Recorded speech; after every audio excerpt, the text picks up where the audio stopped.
Bom, gente, eu vi ali que tinha vários preletores de Belo Horizonte no acampamento, né? Você já deve estar cansado de ouvir uai, sou, ó pra você ver. Eu queria dizer que é uma alegria mais uma vez estar aqui, não é, Benesse, ter convidado. A gente tem se sentido realmente acolhido. O Guilherme, que também faz parte do Labri, veio aqui esses dias, né? E quando a Benézia falou sobre o tema para compartilhar essa noite, eu me senti bastante desafiado, que é um tema que diz respeito a esse mês, né? Que é um mês de prevenção contra o suicídio. Gente, é um tema importantíssimo, né? E é um tema que, para muitas pessoas, ainda é tabu. E, por incrível que pareça, para muitos cristãos, ainda há uma incompreensão sobre essa temática. Eu não me esqueço, uma certa vez, uma jovem muito bonita, muito amorosa, meiga, foi ao Labri de São Paulo, voltou, trouxe o irmão dela. E, assim, aquela pessoa que abençoava todo mundo, ela abençoou nos retiros, né? Quem chega no Labri abençoa, assim, que é um grupo não muito grande de pessoas. E ela fez muita diferença esses dias, a gente começou um contato e pouco tempo depois a gente teve a notícia que ela havia morrido, né? E tudo leva a crer que foi realmente suicídio. E a gente se pergunta, né? Quem seriam essas pessoas? Né? Pessoas que estão à nossa volta, pessoas que realmente, muitas vezes são amorosas, parece que estão assim bem de forma externa, mas só Deus sabe o que passa lá dentro, né? Só Deus sabe o que passa na mente da pessoa, só Deus sabe o que passa no coração. Então eu queria compartilhar aqui uma mensagem, uma reflexão de uma passagem bíblica e também algumas informações sobre essa temática que para nós é um momento especial para refletirmos, né? Setembro tem sido considerado o mês de prevenção ao suicídio, né? O Setembro Amarelo.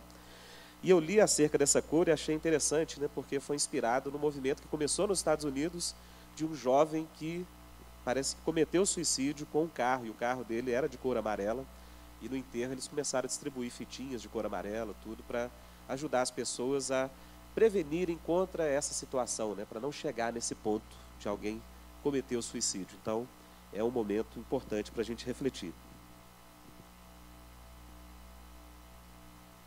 Bom, gente, o texto que eu vou ler está em Lucas, no Evangelho de Lucas, capítulo 24.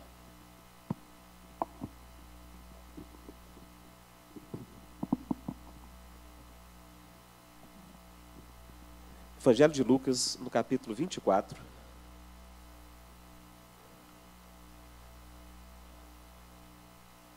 Vou ler do versículo 13 ao 33. É uma passagem bem conhecida dos discípulos no caminho de Emaús.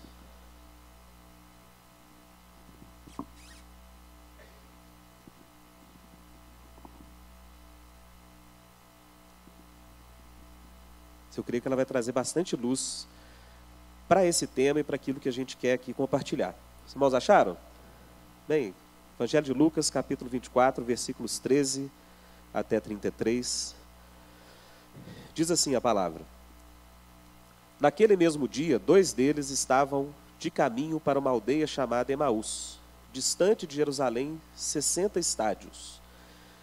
E iam conversando a respeito de todas as coisas sucedidas. Aconteceu que, enquanto conversavam e discutiam, o próprio Jesus se aproximou e ia com eles. Os seus olhos, porém, estavam como que impedidos de o reconhecer. Então lhes perguntou Jesus: Que é isso que vos preocupa e de que ides tratando à medida que caminhais? E eles pararam entristecidos. Um, porém, chamado Cleopas, respondeu, dizendo: És o único, porventura, que, tendo estado em Jerusalém, ignoras as ocorrências desses últimos dias? Ele lhes perguntou: Quais? E explicaram: O que aconteceu a Jesus, o Nazareno, que era varão profeta, poderoso em obras e palavras diante de Deus e de todo o povo, e como os principais sacerdotes e as nossas autoridades o entregaram para ser condenado à morte e o crucificaram. Ora, nós esperássemos que fosse ele quem havia redimir Israel, mas depois de tudo isso é já o 3º dia desde que essas coisas sucederam. É verdade que algumas pessoas e mulheres, das que conosco estavam, nos surpreenderam tendo ido de madrugada ao túmulo, e não achando o corpo de Jesus, voltaram dizendo terem tido uma visão de anjos, os quais afirmam que ele vive. De fato, alguns dos nossos foram ao sepulcro e verificaram a exatidão do que disseram as mulheres, mas não o viram. Então lhes disse Jesus: Honestos e tardios de coração para crerem tudo que os profetas disseram. Porventura não convinha que o Cristo padecesse e entrasse na sua glória? e, começando por Moisés, discorrendo por todos os profetas, expunha-lhes o que a seu respeito constava em todas as Escrituras. Quando aproximaram da aldeia para onde iam, fez ele menção de passar adiante. Mas eles o constrangeram, dizendo: fica conosco, porque é tarde, e o dia já declina. E entrou para ficar com eles. E aconteceu que, quando estavam à mesa, tomando ele o pão, abençoou e, tendo partido, lhes deu. Então se lhes abriram os olhos e o reconheceram. Mas ele desapareceu da presença deles. E disseram um ao outro: porventura não nos ardia o coração quando ele, pelo caminho, nos falava, quando nos expunha as Escrituras? E na mesma hora, levantando-se, voltaram para Jerusalém, onde acharam reunidos os 11 e outros com eles. Amém. Feche seus olhos, vamos pedir para que Deus nos fale. Um assunto que é muito pertinente, sério, que envolve, né, a vida de cada um de nós, das pessoas queridas que estão ao nosso lado. Que Deus fale ao nosso coração. Senhor nosso Deus, essa é a Tua palavra. Deus, palavra de vida, palavra, Pai, que... Palavra, Deus, que faz toda a diferença na nossa caminhada. Deus, e nós pedimos que pelo Teu Espírito, a Tua palavra fale aos nossos corações sobre esse tema, Pai. Sobre o momento em que parece a vida perder o sentido. Sobre os momentos, Pai, em que a escuridão parece nos impedir de enxergar o Senhor. Sobre o momento, Pai, que nós abandonamos Jerusalém e nós caminhamos para Emaús. Lugar sem esperança, lugar, Deus, onde somente as rotinas da vida sem sentido nos aguardam. Senhor Deus, que a Tua palavra inflame nossos corações, que o Senhor nos ilumine sobre esse assunto. Pela misericórdia e graça do Senhor. Amém, Pai. Amém. Irmãos, um texto desse para falar sobre um tema, né, de depressão, suicídio, no primeiro momento pode parecer que não há muita relação, porque a Bíblia, de fato, ela relata vários casos de suicídio, né? Então a Bíblia ela nunca foi, digamos, silenciosa em relação a essa realidade do suicídio. Então nós temos exemplos, né, o suicídio de Abimeleque, que está no livro de Juízes. Nós temos o suicídio de Sansão, que é um suicídio assim, cheio e envolto em mistérios, porque tudo leva a crer, né, pelo texto, que o próprio Deus pediu Sansão para tirar a própria vida, né? Então isso é um ponto aí na discussão de suicídio, é um ponto muito forte, teológico, para colocar, né, que nesse sentido, até mesmo a pessoa que cometeu o suicídio foi ordenada por Deus a fazer aquilo. Tem o suicídio de Saul, no livro de Samuel, e o suicídio talvez mais conhecido, né, de Judas, em Mateus, no capítulo 27. E há também no livro de Atos, no capítulo 16, a tentativa do carcereiro, né, quando a prisão se abriu, de tirar a própria vida, e Paulo impediu então ali aquele suicídio de acontecer. Mas por muitas vezes que se cita o suicídio, existem poucas afirmações sobre o suicídio nas Escrituras. Se você buscar uma teologia do suicídio, você vai ter que encontrar por meio de outras inferências, porque apesar de serem narrados esses eventos, não existe uma explicação sobre o que aconteceu com essas pessoas, ou o que Deus acha especificamente daquilo que ocorreu. E nesse texto que nós lemos em Lucas, existe um tipo de ambiência, né, um tipo de narrativa que nos mostra algo muito comum naquelas pessoas que têm uma tendência de tirar a própria vida, que é 2 discípulos próximos do Senhor, que caminharam com Jesus, que parece naquele momento, e tudo no texto nos leva a implicar isso, que eles haviam perdido o sentido da vida. Irmãos, o caminho para Emaús, aqui nesse texto, é exatamente um caminho de perda de esperança. É um caminho onde você sai de Jerusalém, onde Jesus havia ordenado para que todos aguardassem, onde estavam os apóstolos, onde a igreja estava junto orando, e esses discípulos simplesmente abandonam aquilo e vão para Emaús. E o texto diz que são 60 estádios de distância, né? Isso dá aí cerca de 12 quilômetros, era um período de tarde, e a Bíblia diz, e eu vou voltar nisso, que eles estavam muito entristecidos. Eles estavam completamente assim, sem esperança, não entenderam nada do que tinha acontecido, e de fato, a vida para eles, naquele momento, havia perdido o sentido. Um dos maiores desafios quando a gente fala da temática de suicídio é justamente como sustentar, manter a vontade de viver. Porque a pessoa que chega, né, a idealizar ou a tentar suicídio, ou até mesmo cometer suicídio, Basicamente, existe ali uma desistência de seguir a vida, né? Existe uma desistência de que a vida vale a pena. Há uma escolha, não pela vida, mas pela morte. E esses momentos, né, de perda de sentido são muito fundamentais para que essa escolha aconteça. E as pessoas que vivem esses momentos, onde parece que não há sentido, por várias razões, a gente vai falar de algumas causas, são momentos fundamentais para que realmente Deus possa intervir na vida dessas pessoas que acham que a vida não tem mais sentido. Como eu disse, o mês de setembro, né, tem sido considerado aí o mês de prevenção do suicídio, o Setembro Amarelo. Alguns dados, só para a gente ter uma ideia, né, da dimensão desse fenômeno, talvez alguns aqui já tiveram contato com isso, mas é muito importante a gente reforçar o tamanho do que a gente está lidando. Por ano, no Brasil, 11 mil pessoas cometem suicídio. 11 mil pessoas. Está entre as 10 principais causas de morte da população em geral. 11 mil pessoas cometem suicídio. Do total, 79% são homens. Então, veja bem, 79% dos que cometem suicídio são homens e 21% são mulheres. Então, aqui quase assim, um terço só seriam mulheres. Aí você pode perguntar assim, então são os homens realmente que tentam. Não. 69% das tentativas de suicídio são cometidas por mulheres. Ou seja, existe aqui claramente, né, um dado que informa o quê? Mais mulheres tentam suicídio do que os homens, mas os homens são, digamos, mais bem-sucedidos, né, em cometer o ato. Então, os homens são mais bem-sucedidos na forma que eles escolhem de tirar a vida. Mas é muito importante lembrar disso, tá? Mais mulheres tentam, hoje, cometer suicídio no Brasil do que homens. Olha, no mundo são 800 mil pessoas por ano que morrem pelo suicídio. E um dado que torna isso ainda mais gritante. Para cada suicídio cometido, 20 tentativas ocorrem. Então, gente, se a gente pegar esse número, imagina, né, de 11 mil pessoas que morrem por ano, você multiplica por 20, né, daí mais de 200 mil pessoas por ano no Brasil tentam cometer suicídio. É muita gente. Agora, você imagina, gente, quantas pessoas pensam sobre o suicídio.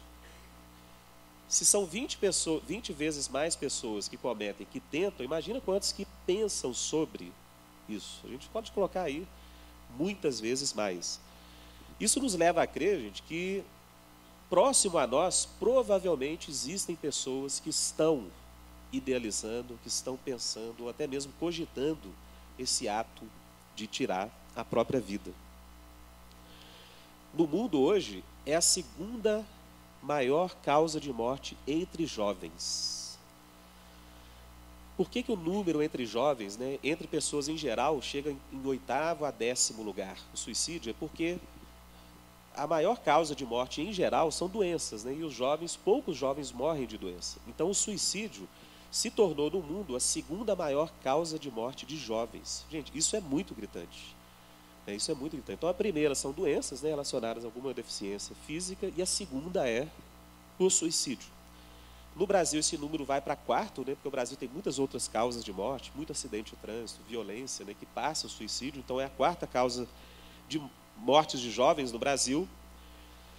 E algumas pesquisas assim, muito interessantes sobre essa temática descobriram números que chegam até a espantar. Então, por exemplo, 27% de jovens que foram entrevistados em uma pesquisa recente do ensino médio, ou seja, a gente está falando aí de 14, 16 anos, né, relataram pensamentos intermitentes de se matar. 27%, gente, ou seja, praticamente 1 em cada 3 jovens aí do ensino médio, dessa amostra que foi feita na pesquisa, falaram que já pensaram em tirar a própria vida.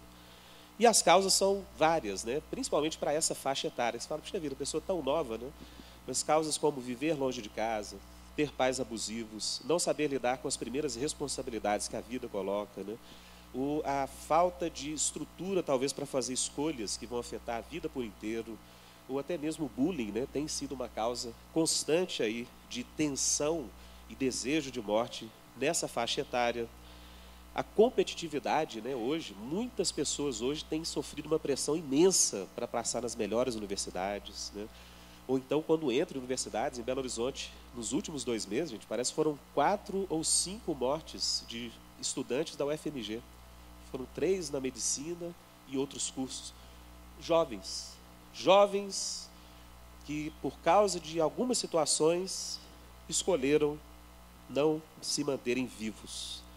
Perda de amigos, dentre outras causas.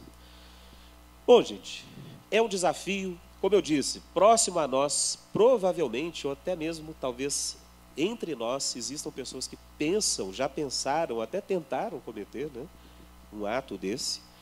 E isso não pode ser um tabu, gente, em nós, cristãos, que cremos que a verdade liberta. Se nós realmente acreditamos que a verdade liberta, a gente não pode ocultar, deixar de falar e colocar esse assunto, né, debaixo do tapete. Ele é muito fundamental para a gente lançar luz. Tudo que é trazido à luz, o poder das trevas é enfraquecido, né? E esse tema também no suicídio é um tema que a gente precisa lançar mais luz. Então, voltando um pouco para o texto que a gente leu, vamos refletir em algumas coisas que Jesus fez e que a gente percebe claramente no texto que tirou aqueles discípulos de um caminho de ausência de sentido na vida, né? Um caminho assim de total falta de perspectiva, um caminho de tristeza, como o próprio texto diz, que eles estavam profundamente entristecidos, e que Jesus restaurou a vontade de viver.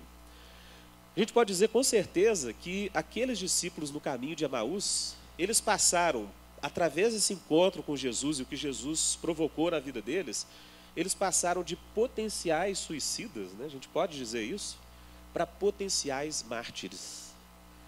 Quando eles voltam para Jerusalém, a vontade deles de viver e a vontade deles, né, como a igreja primitiva, a história nos mostra, a vontade deles de cumprir uma missão se tornou tão grande que os cristãos, no início da fé cristã, eles eram conhecidos, gente, não por pessoas sombrias que queriam tirar a própria vida, mas por pessoas que tinham tanto amor por Deus e tanto sentido de missão na vida que eles não temiam a morte. Existe uma carta de um centurião, na época da igreja primitiva, século II ou III, que ele descreve os cristãos e fala justamente isso. Olha, algo que é típico dos cristãos, eles não têm medo da morte. Só que o mártir é muito diferente do suicida, né? O mártir, ele não quer a vida a tal ponto que ele deseja a morte. O suicida, minto. Ele não tem sentido na vida ao ponto que ele chega a sondar e a flertar com a morte. O mártir, gente, ele ama tanto a vida, ele tem tanto sentido que ele não teme a morte. Ou seja, ele coloca a vida dele em risco para que ele continue vivendo essa plenitude de vida diante do Senhor. Então, o primeiro ponto que o texto nos mostra, que é muito rico, é de que quando esses discípulos iam ali, ausência de sentido, imaginem, andaram 3 anos com Jesus, cheios de expectativas, cheios de sonhos, né? A gente vai ver que eles falam que eles achavam que Jesus ia restaurar a paz em Jerusalém, ia restaurar o reino a Jerusalém, e de repente, gente, toda a expectativa que eles tiveram e que eles tinham foi completamente frustrada pela morte de Jesus. Então vocês imaginam, o Senhor, que era a esperança na vida deles, que era o sentido da vida deles, que era aquela pessoa, gente, e Jesus era muito radical nos chamados, né? Então vocês lembram de Mateus, né? Ele colhia impostos para o Império Romano, era um publicano, e Jesus simplesmente falou, olha, vem e segue-me. E ele saiu da coletoria, deixou tudo e foi seguir Jesus. Ou seja, gente, o preço que aquelas pessoas pagaram para seguir Jesus foi o testemunho que foi dito, né? Foi a negação total de si mesmo. Então você deixar família, talvez emprego, né, contextos assim até promissores, para seguir Jesus. E de repente, todo o seu sentido de seguir Jesus, na cruz do Calvário, parece que tudo acabou. Então, gente, o cenário dos discípulos indo para Emaús é um cenário realmente de falta total de sentido na vida. Eles abandonaram Jerusalém, abandonaram a igreja e foram viver a vida deles, digamos, sem nenhuma esperança. Mas no versículo 13 ao 24, né, que mostra tudo isso, e eu vou mais à frente aqui nos versículos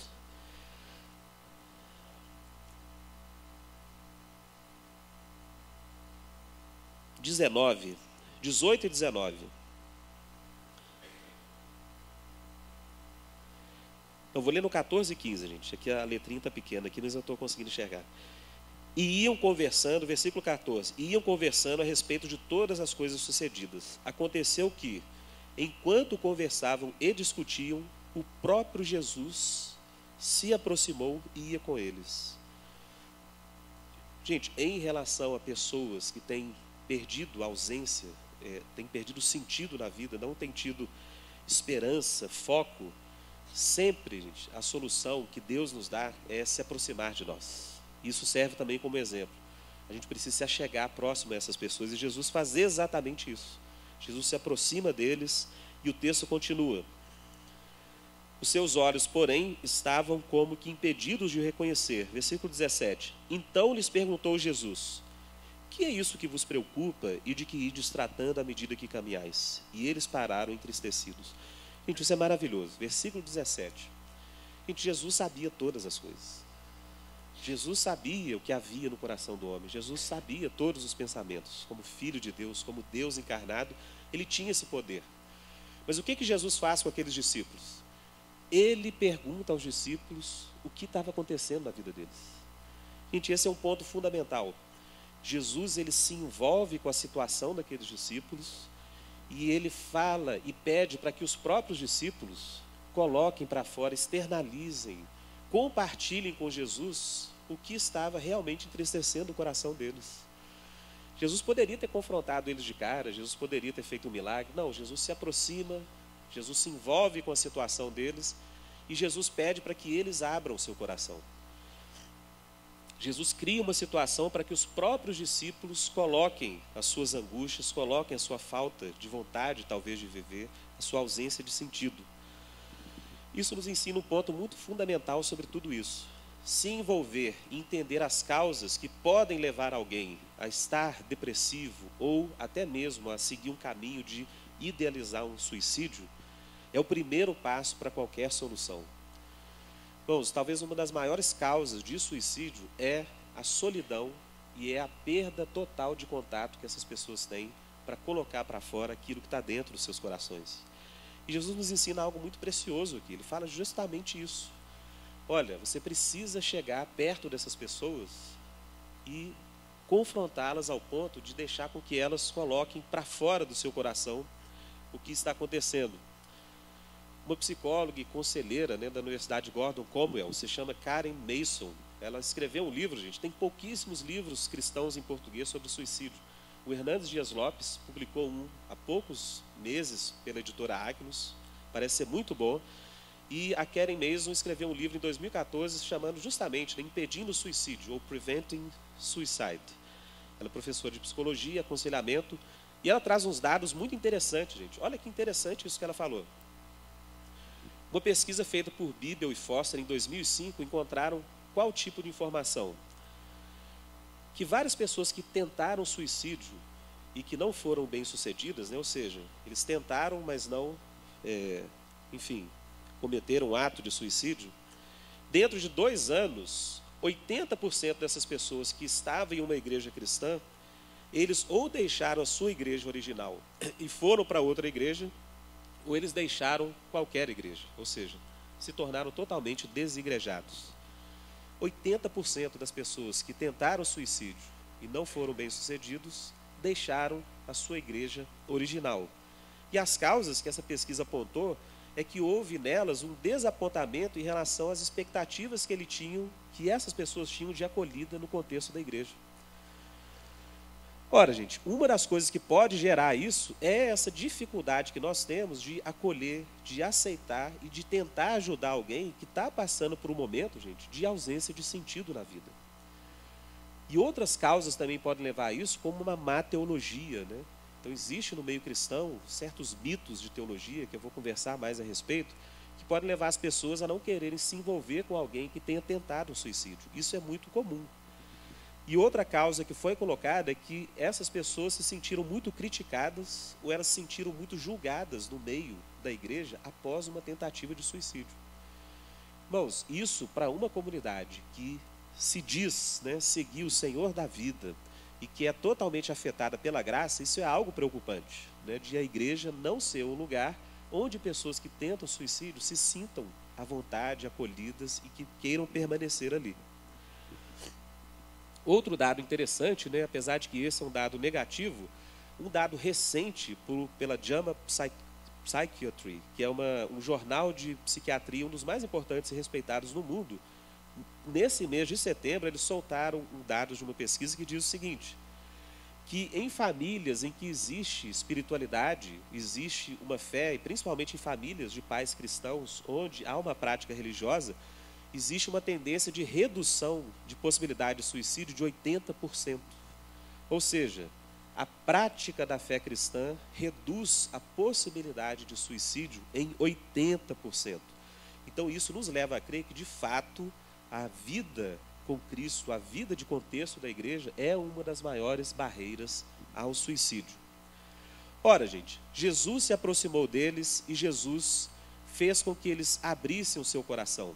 E nós temos, então, como cristãos, aprendendo com o nosso Senhor, de ter essa atitude, ou de motivar-nos a termos essa atitude.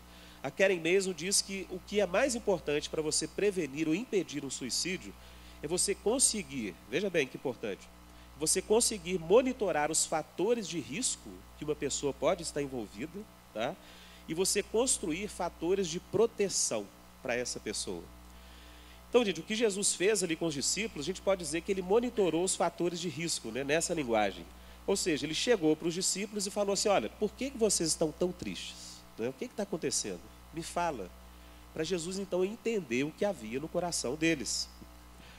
Ora, gente, os fatores de risco, os fatores que mais potencializam alguém no caminho da depressão e do suicídio, da tentativa ou da ideação de um suicídio, gente, a Karen Mason colocou uma lista daqueles que têm sido considerados os fatores mais fundamentais.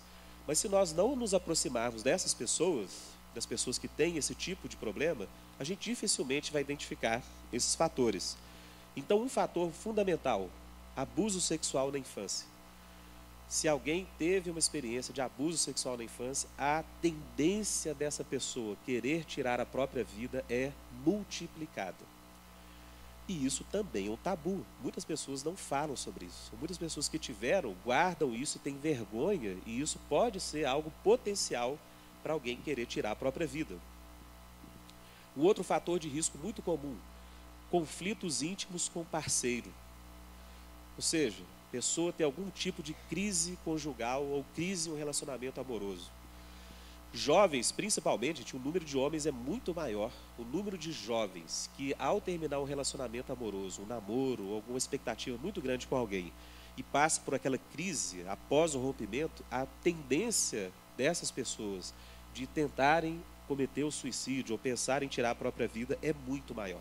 Então, é um fator de risco. Violência doméstica, pessoas que sofreram violência doméstica, né? Algo que também, os dados que nós temos são muito inferiores daquilo que realmente acontece. Gente, como nós vamos saber qual é o fator de risco na vida de alguém se a gente não se aproxima, se a gente não fala, se a gente não pede para que elas abram o seu coração? Um outro ponto fundamental, isolamento social. Quando as pessoas passam a se isolar, a não querer ter nenhum tipo de relacionamento, você percebe que ela, assim, não somente deixou a sua amizade ou o seu grupo, mas ela não está andando com ninguém. Não, mas você está indo na outra igreja? Não. Mas com quem você está andando com alguém? Não, estou preferindo ficar sozinho. Ora, gente, um alto fator de risco, isolamento social. O fato que nos Estados Unidos é muito mais marcante que aqui, mas que multiplica a possibilidade de alguém cometer o suicídio, posse de armas. Falar isso agora, nesse momento, é altamente polêmico, né? Mas é impressionante, a maioria dos homens que cometem suicídio nos Estados Unidos é com armas de fogo. Ou seja, a condição que a pessoa tem de efetivar aquele desejo está muito mais próximo. Então, a questão de a pessoa ter armas de fogo, gente, sem entrar em polêmicas, é um fator de risco. Baixo status socioeconômico, pessoas que têm passado momentos de muita privação, de dificuldades financeiras, de dívidas, né? A pessoa tem um fator de risco muito grande. Recessões econômicas. Então, em 2008, naquela crise que teve dos subprimes nos Estados Unidos, o número de suicídios entre executivos e pessoas que trabalhavam no setor financeiro ou dependiam muito do setor financeiro foi altíssimo. Ou seja, recessões econômicas. Um outro ponto de risco, dores crônicas. Pessoas que têm sentido dores permanentes e não têm tido alívio disso. É um grande fator de risco. Um outro fator de risco que hoje tem se tornado cada vez maior na nossa sociedade é uma orientação sexual distinta. Então, pessoas que seguem o caminho de uma orientação sexual trans, né? Então, todo esse lado LGBT, o índice de suicídio nessas comunidades é muito alto. Não esqueço a notícia de um jovem na Bélgica, que para mim foi uma das mais impactantes, né, nos últimos anos, que ele lutou junto ao Estado belga para ter uma cirurgia de redesignação sexual. Né? Ele era homem e queria se tornar mulher, apesar de que isso, no meu modo de ver, é impossível, mas enfim, ele conseguiu essa cirurgia, ele ficou insatisfeito com os resultados, ficou depressivo e entrou com outro processo na Bélgica para ter o direito de tirar a própria vida. Então isso é muito comum. Pessoas que fazem cirurgia de redesignação sexual ou que têm uma orientação sexual diversa, elas têm muito mais possibilidade de cometer suicídio. Ora, gente, se nós não nos aproximarmos das pessoas, se nós não buscarmos, como Jesus fez, nos interessar pelo que a pessoa está vivendo, dificilmente a gente vai ter condição de entender quem realmente pode estar idealizando um ato como esse. A Organização Mundial de Saúde diz que cerca de 90% dos casos de suicídio estão ligados a desordens mentais. Ou seja, existe alguma doença mental que é diagnosticado nos casos, na grande maioria dos casos, de pessoas que tentam realmente cometer o suicídio. E entre esses casos, gente, a depressão, em geral, de 100% dos casos de suicídio, 36%, ou seja, 1/3 dos casos de tentativa de suicídio, a pessoa é diagnosticada como depressiva. Então, a depressão é um tipo de fator de risco muito grave, né? E a gente tem que estar aí atento para saber qual que é o tipo de problema que as pessoas têm. Ora, gente, voltando para o nosso texto e como que Jesus lida ali com aqueles discípulos que estavam aí sem sentido na vida, no versículo 25 ao 27, a gente percebe o que Jesus faz de uma forma muito direta. Jesus confronta as falsas expectativas e a falsa percepção de realidade que os discípulos tinham. Ou seja, Jesus não somente deixa com que eles falem as suas causas, Jesus não somente identifica o fator de risco, Jesus fala o seguinte: olha, vocês estão errados nesse tipo de pensamento. Então, no versículo 25 e 27, Jesus diz o seguinte: então lhes disse Jesus, ó nécios e tardios de coração, para crerem tudo o que os profetas disseram. Porventura não convinha que o Cristo padecesse e entrasse na sua glória? Ou seja, gente, o que Jesus nos mostra aqui é que grande parte das nossas frustrações na vida, grande parte dos problemas que nós temos, grande parte das motivações para tirar a própria vida são percepções erradas que nós temos sobre a realidade, sobre quem nós somos, sobre a nossa vida, sobre o nosso futuro. O que aqueles discípulos tinham, gente, era uma expectativa completamente irreal. Vocês perceberam o que eles falaram? Nós esperávamos que ele libertasse Jerusalém. Aí Jesus fala o quê? Vocês não entenderam nada. A crença de vocês está errada. Vocês têm que mudar o pensamento. As escrituras não diziam que o Messias ia libertar Jerusalém. As escrituras diziam que ele ia morrer e ia ressuscitar.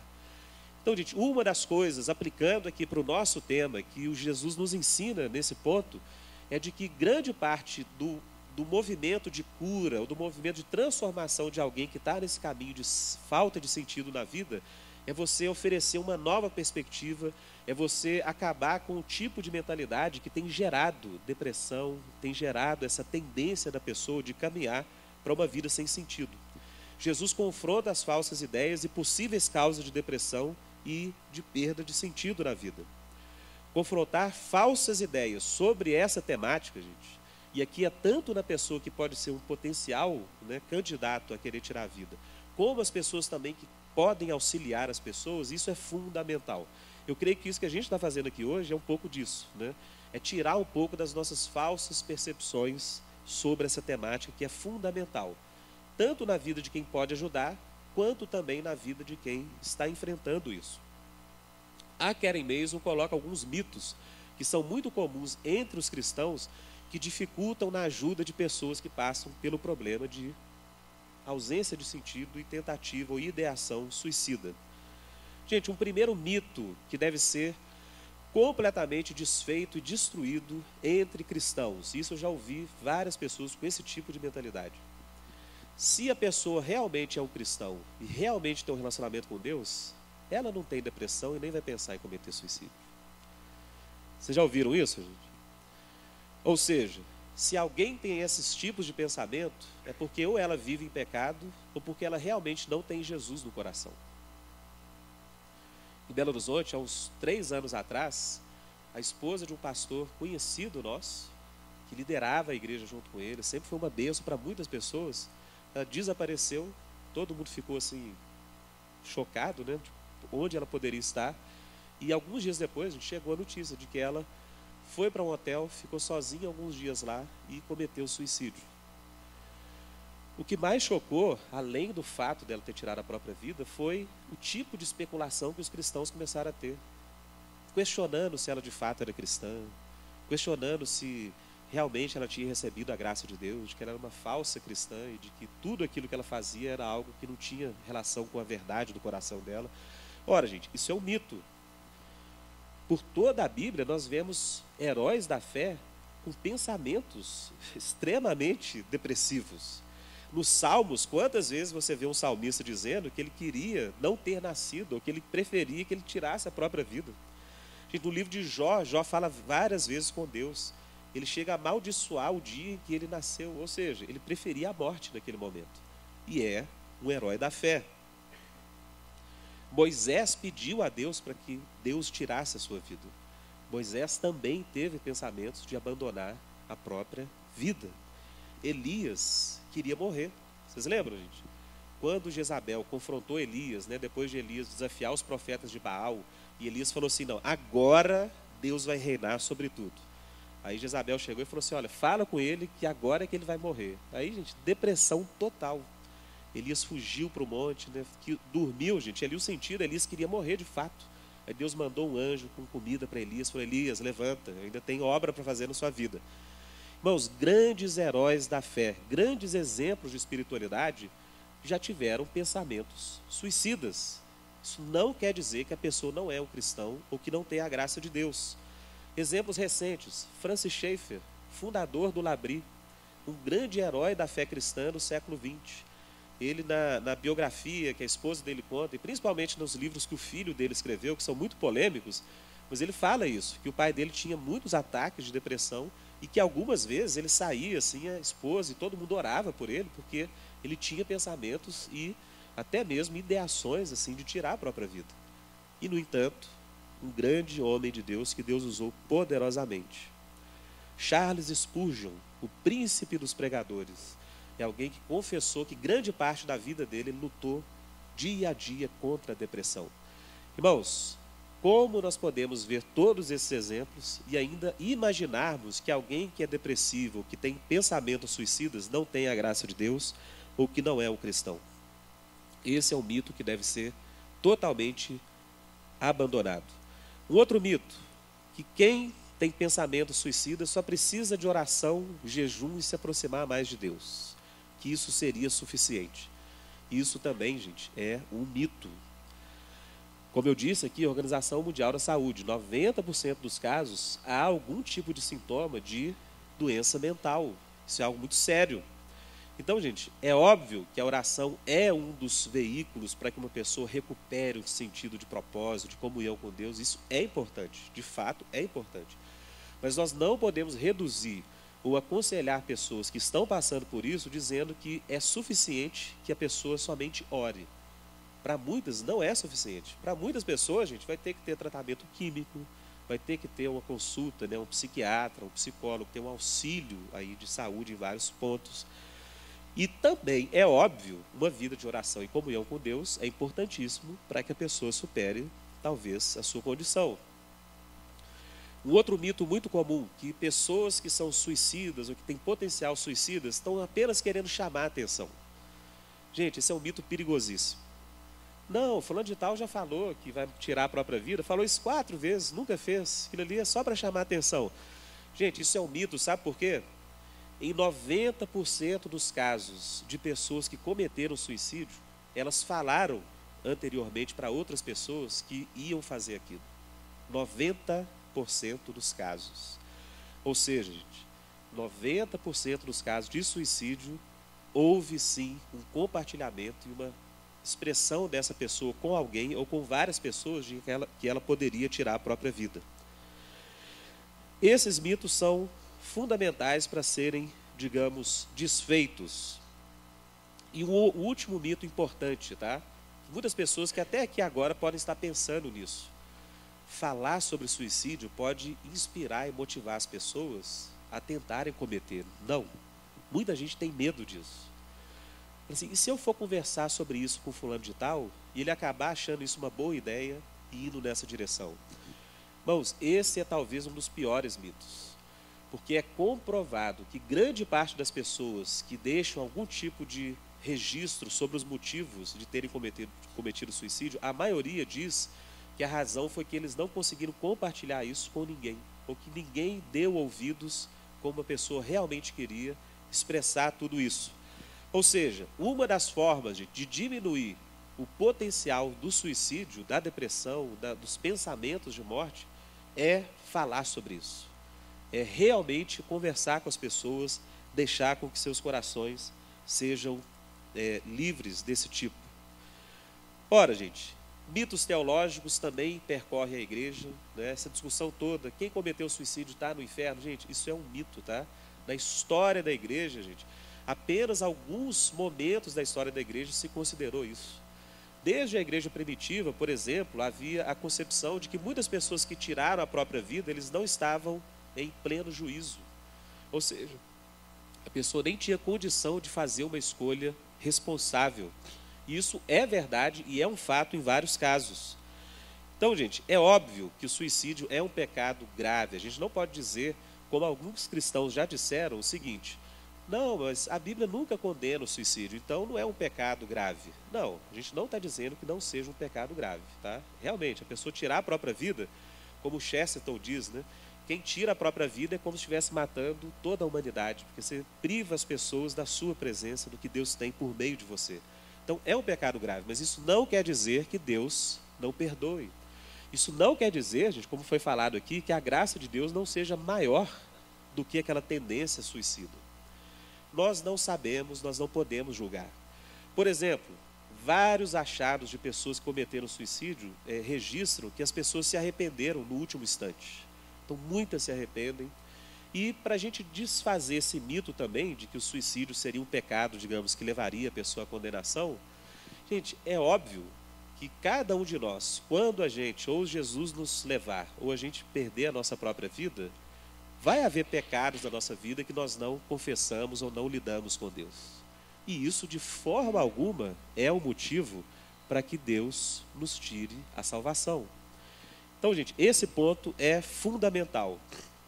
Desfazer mitos que confundem as pessoas quanto à questão do suicídio. O terceiro ponto.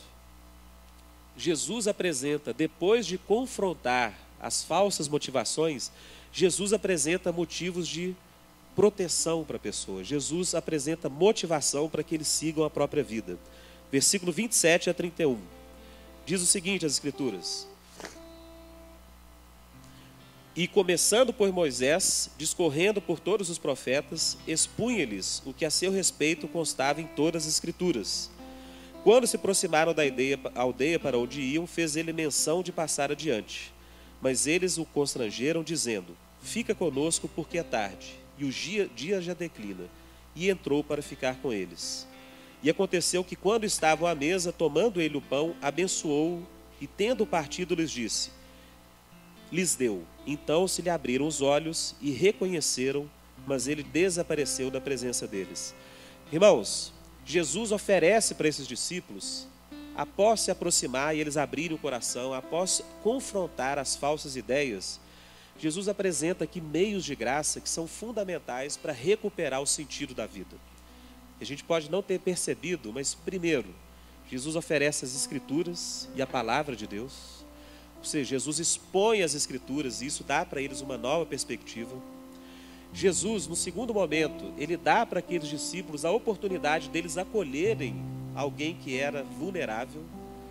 Irmãos, um dos maiores ou um dos fatores mais poderosos para alguém sair de uma situação de ideação de suicídio é ela se sentir útil a alguém, é ela poder ajudar alguém novamente. Que geralmente quem pensa que a própria vida não tem sentido, ela não se vê mais útil, ela se vê como um fardo para as pessoas. Então Jesus, gente, ele dá uma oportunidade para esses discípulos acolherem. Jesus ia passando como se fosse adiante, eles falam, não, está tarde, fica conosco. Sabe o que isso indica, irmãos? Qualquer pessoa que não veja sentido na vida, eu desafio você, ou desafio você a desafiar outros. Convida essa pessoa para ajudar pessoas que têm situações de carência. Por mais que a gente esteja vulnerável e frágil, a gente sempre tem algo para dar para as pessoas. E esse ato de ajudar alguém recupera, gente, o sentido da vida de uma forma que não tem explicação. E é isso que os discípulos fazem. Mesmo naquela situação de desespero, eles acolhem Jesus e trazem a presença de Deus para as suas vidas. E o último meio de graça que Jesus compartilha é a comunhão. É no partir do pão que finalmente Deus é revelado. Irmãos, uma das maiores causas de suicídio é o isolamento. Se você passar por um período depressivo, se você conhece alguém que tem tido pensamentos que levam nessa direção, traga essa pessoa para a comunhão, irmãos. Não desista dela. E outra coisa, não aceite o fato dela dizer que quer ficar sozinha. Insista, traga essa pessoa para a comunhão, para a igreja, para o seu grupo de relacionamento, porque o que Jesus mostra foi que nessa comunhão é que finalmente os olhos deles foram abertos. E eles viram que Jesus era ressuscitado. Ora, apresentar fatores de proteção para as pessoas que têm crise, como Jesus colocou aqui, é fundamental. Cito alguns: apoio familiar, apoio de amigos e pessoas que são significativas, a presença de um parceiro íntimo, tá? Isso aqui também é por meio de várias pesquisas com pessoas que tiveram condição de sair da situação. Frequência à igreja é um ponto fundamental. Práticas de disciplinas espirituais, meditação, de estar com Deus, estar com os irmãos, discipulado, né? Estar com alguém que ele assuma a responsabilidade. Você oferecer objeções morais ao suicídio, razões para a pessoa viver como responsabilidade por algo, que ela se sinta importante. Ou até mesmo, né, um dos casos que mais levanta as pessoas para fora da situação é ter um filho. Interessante, né? Ter filhos é uma das causas que mais levam pessoas a abandonar pensamentos suicidas, porque aquilo, digamos, gera uma responsabilidade, uma perspectiva de vida. Então, várias coisas nós podemos fazer, como a gente tem visto aqui. Hoje, por exemplo, existe um centro de valorização da vida que foi criado no Brasil, que são voluntários que ouvem pessoas que têm problemas e pensamentos também muito depressivos ou suicidas, que é o número 188. Ou seja, se você conhece alguém, se você tem um amigo, se você tem alguém na família que você acha que pode ter um problema, tente fazer esses passos, se aproximar da pessoa, perguntar como ela está. Algo que essa autora fala que é muito importante, de você perguntar realmente, você já pensou em se matar? Você já teve esses pensamentos? Isso, gente, é fundamental. E talvez levar a pessoa a ligar para esse número. São pessoas capacitadas que ficam voluntariamente atendendo ali 24 horas por dia pessoas que têm pensamentos ou que têm tipos de depressão muito grave. 188. Um outro momento ou contexto de ajuda são os CAPs, né, os Centros de Atendimento Psicossocial. Gente, conduzir essa pessoa à comunhão, ao acolhimento, é a melhor coisa. Versículos 32 a 33. Com o coração redirecionado pela esperança que Jesus gerou neles, os discípulos deixam Emaús e voltam, irmãos, de noite. Voltam de noite para Jerusalém. Sabe o que isso implica? O coração deles foi totalmente aceso por uma esperança que eles já tinham perdido. E eles foram para Jerusalém e falaram para os apóstolos, os discípulos, que eles encontraram a Jesus, mas na verdade Jesus os encontrou. Irmãos, que isso fique gravado nos nossos corações. De alguma forma, psicólogos podem ajudar, de alguma forma esse número que eu passei é fundamental, a gente tem que considerar essa dimensão química, física do suicídio, mas de fato o que pode fazer toda a mudança na vida de alguém, gente, é ter um encontro com Cristo vivo. Porque sem Jesus, irmãos, não há esperança. Sem Jesus, a morte é o fim de todos nós. Você pode ter pensamentos de morte, você pode não ter depressão, mas a morte vai ser o fim de todos nós. Então, irmãos, lembrar isso, que de fato aquilo que gera significado na nossa vida, para além de carreira, para além de dinheiro, para além de família, criar filhos, são coisas importantes, é você ter o encontro com Jesus Cristo ressuscitado. Porque se Jesus venceu a morte, tudo faz sentido. Se Jesus venceu a morte, o nosso lugar, irmãos, não é Emaús. O nosso lugar é Jerusalém. É Jerusalém que é o lugar da igreja. É Jerusalém que transformou o mundo. Aqueles discípulos de potenciais suicidas se tornaram, gente, mártires. Provavelmente eles morreram por amor à fé, por aquilo que eles faziam. Jesus os arrancou de uma situação de falta de sentido e desespero para uma situação de firme esperança, amor em Deus e fé restaurada. Que isso seja uma inspiração para nós, que isso nos sirva, né? Claro, é um momento breve de falar sobre algo que é muito grande, mas pelo menos para a gente orar sobre isso, para a gente pensar sobre isso. Queria que vocês, todos nós, ficássemos de pé.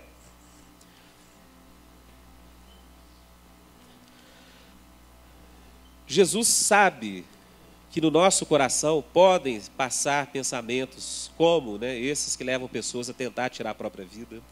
Jesus sabe que nós somos frágeis ao ponto de acharmos que a vida já não tem mais sentido.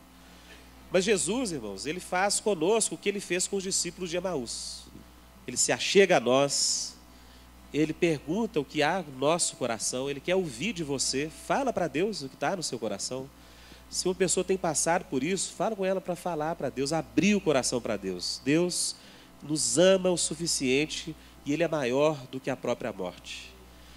Jesus é a nossa esperança. No final das contas, mesmo que não tenha pensamento suicida, se não tem Jesus, o que o aguarda não é algo esperançoso. É algo realmente sem sentido. Em última instância, é Jesus que faz toda a diferença. Amém?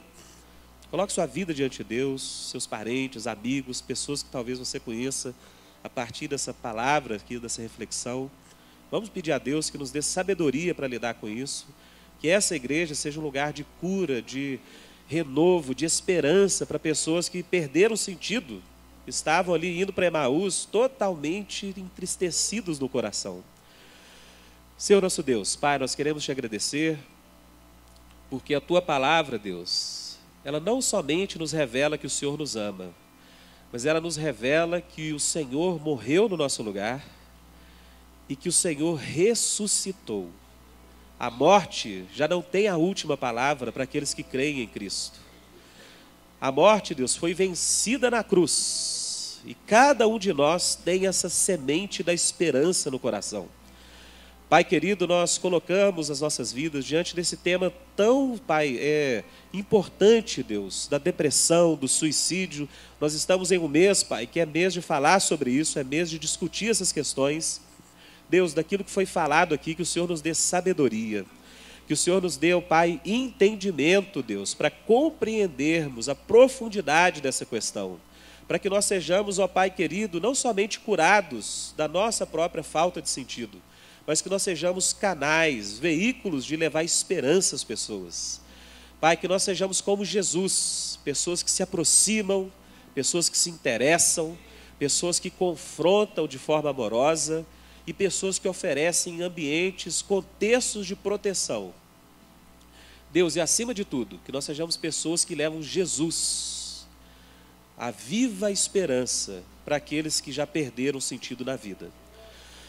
Pai querido, o Senhor Deus nos ama para além de qualquer mau pensamento que nós tenhamos. O Senhor na cruz, Jesus, sofreu todas as dores, todos os terrores possíveis na criação. E o Senhor os levou na cruz e os venceu na cruz. Por isso, Pai, nós temos esperança. Cristo Jesus é a nossa viva esperança. Que Jerusalém seja a nossa habitação